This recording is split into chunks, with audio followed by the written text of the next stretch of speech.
Mini-season is the 2-day recreational lobster season which takes place 1 week before commercial fishermen are allowed to set their traps. For 2 days each July, South Florida is flooded with divers from all over the country. They load onto boats, they buy gear, they fill up hotels and crowd the streets, all for one purpose: to catch lobsters. It is the diving event of the year. Everybody that ever thought about getting in the water and doing something in South Florida is going to go try to find a lobster during the mini season. I mean, the ocean yesterday was just boat after boat, hundreds and hundreds of boats. What does it mean for this region? Major cash revenue. A whole lot of fun. Whole lot of fun. For this area, it's a lot of business. Like I said, my dad owns a scuba diving shop, and it's pretty much Christmas time of the dive industry, like for Macy's, you know? At any rate, it's extremely popular. They also come here, and this year alone on my boat, we had 15 hotel rooms per night. Tuesday night, Wednesday night, and another, I think, half a dozen tonight. So, you know, these people all eat dinner and things like that. So it's a big impact here from Miami Beach, I believe, financially. Mini season is absolutely nuts down here. We have an increase in customers from all over the country through, well, heavily, probably double sales for 2 days on a normal day. Yeah. So it's a pretty good time. Big influx for the whole county, Monroe County in general, down in Key West. It's unbelievable how much money gets spent on catching these little lobsters. These little lobsters have a life all their own.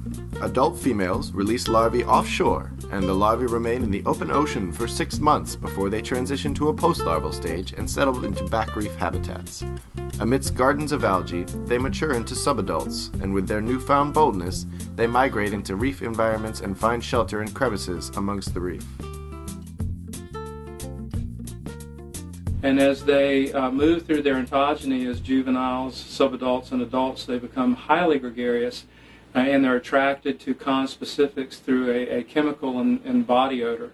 And this chemical attraction is volume dependent, so the more lobsters you have in the den, the greater that attraction is to other lobsters. And it's that gregariousness that the recreational fishermen and commercial fishermen take advantage of. For most lobster hunters, mini-season begins before dawn.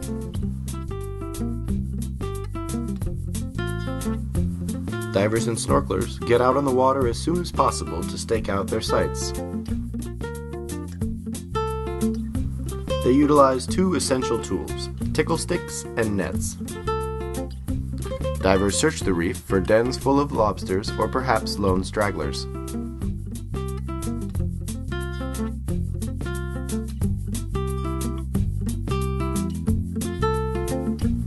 They coax the lobsters from their den with tickle sticks and sweep in behind them with the net.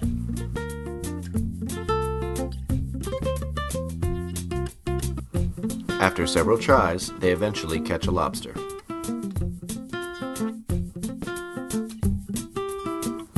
Plastic calipers are often used to measure the carapace length. Lobsters under a certain size, as well as pregnant females, are illegal and must be released. If a lobster is legal, it is transported into a lobster hotel and then brought to the surface. Once on the boat, many divers will double-check their measurements, as there are large fines for catching illegal lobsters. Quotas are currently set at 6 to 12 lobsters per person per day, depending on where you dive. Then the lobsters must be prepared for eating. The tail is unceremoniously ripped off the carapace.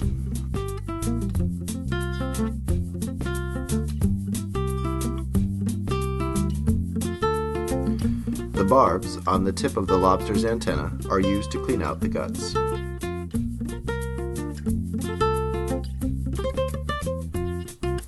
Now the tails are ready to be cooked and consumed. These are the rewards of mini-season. But mini-season is not all fun and games. With so many divers flooding the waters of Florida, diving accidents are all too common. That's what mini season is. Typically we'd expect to see about 4 or 5 deaths, and that's because people one time of the year they go diving is now, and they're out of shape, their gear doesn't work, they haven't had it checked or whatever. It's and of course, everybody always realizes the tanks aren't VIP. They forgot the hydro, their fins broke, the BCs don't work, their regulators need repair, or things like that. But the people who have been in the water, well, we try to explain to them that you should really do a refresher course and make sure it's why you actually take care of your gear and things like that. So some people listen, some people don't. As people push their limits during this yearly hunt, lobsters too are pushed to their limits.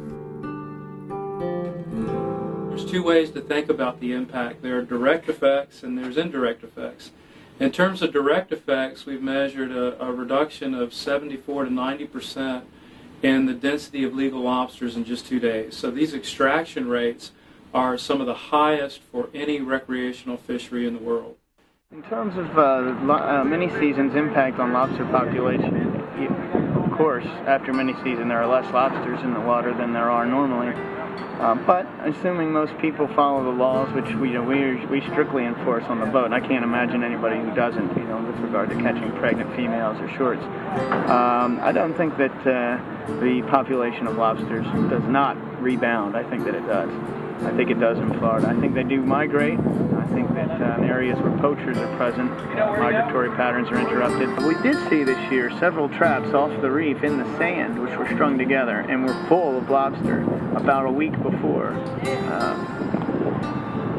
We diligently opened the traps, let the lobsters go, and boogered them so that they couldn't be, they couldn't be used that way, which is illegal. And certainly they're not left over; they were done, on purpose. So people are always trying to gain an edge, which is disturbing, because laws aren't in place to keep people from having a good time, are they? They're in place to protect the environment. So we saw a lobster train. So we were like, okay.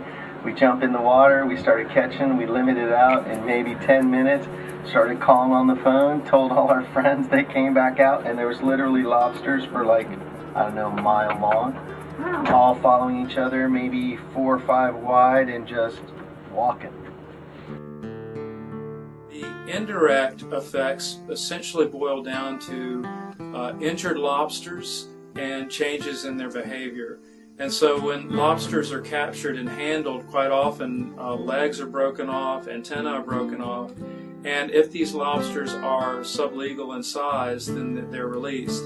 And what we've measured is that 27% of the lobsters that remain after this 2-day mini-season have some type of injury.